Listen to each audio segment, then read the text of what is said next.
कश्मीर में खबर ॾींदा हलूं त समूरे मुल्क जियां कश्मीर में भी 14 अगस्त जो तैयारियों ज़ोर शोर से जारी आहिनि। मुख़्तलिफ़ हंधनि ते सब्ज़ हलाली परचम ऐं बेजन जा स्टॉल लगाया वया। इन हवाले से वधिक तफ़सील ॿुधाए रहियो आहे कश्मीर में अवामी न्यूज़ जो रिपोर्टर बरकत मलिक पंहिंजी इन रिपोर्ट में। हाँ जी बिल्कुल, इन असीं मौजूद आहियूं कश्मीर प्रेस क्लब जे ॿाहिरां।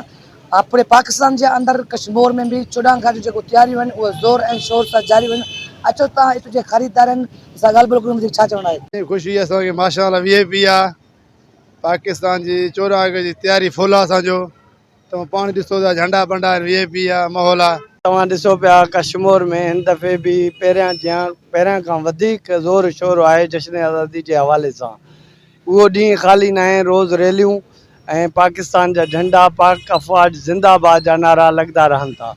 मुख़्तलिफ़ गलियन में जिते भी वञो उन्हनि खे जेको आहे न गलियुनि खे कुंवार जियां घरनि खे सिंगारे पियो वञे। हर साल वांगुरु इन साल भी 14 अगस्त जी खुशियूं ज़ोर ऐं ज़ोर सां जारी आहिनि ऐं हर साल जियां इन साल तमामु घणी खुशी थिए थी 14 अगस्त में, छो ते असांजी अफ़वाज पाकिस्तान जेको इंडिया खे मुंहुं तोड़ जवाब ॾिनो ऐं इन खुशी में ही हाणे सां तव्हां ॾिसो था झंडा ॾिसो था पाकिस्तान जा ऐं हाणे सां लॻे थो ईअं 14 अगस्त सुबुह आहे बेइंतहा खुशी वधी वई आहे। असांखे जेको तोहफ़ो मिलियो, असां इंडिया के जेकी इबरतनाक शिकस्त ॾिनीसीं न, असांखे इहा डबल असांखे खुशी मिली आहे। सब्सक्राइब कयो अवामी न्यूज़ HD खे ऐं ताज़ा तरीन ख़बरुनि लाइ ॾिसंदा रहो अवामी न्यूज़ HD।